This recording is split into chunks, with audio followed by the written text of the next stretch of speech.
কি ব্যাপার সালমা, তুমি হঠাৎ করে আমাদের বাড়িতে? আমাদের গ্রামে কাউকে অ্যারেস্ট করতে এসে নাকি? হ্যাঁ, তোমাকে। তোমার না রাজিমারা, চলো ঘরে চলো। পারফেক্ট। কি?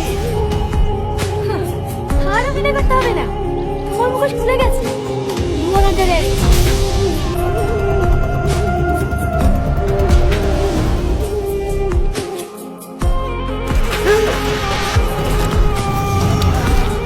অভিনয়?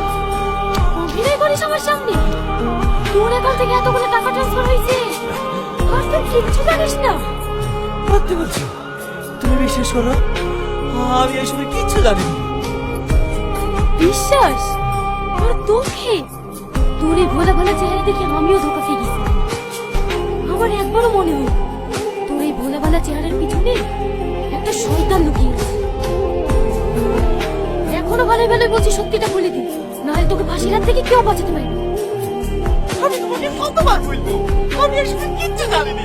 আমি কারোকে গালিয়ে আবার মিথ্যে কথা।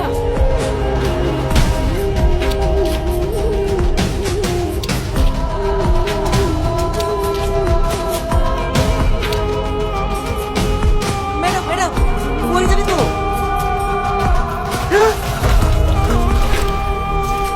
কষ্ট হচ্ছে? এর থেকেও বেশি কষ্ট হয় সাধারণ মানুষ। অনেকের মা বিনা চিকিৎসায় মারা গিয়েছে, আবার টাকার অভাবে অনেকের বোনের বিয়ে হয়। এই সব কিছুর জন্য দায়ী তুই।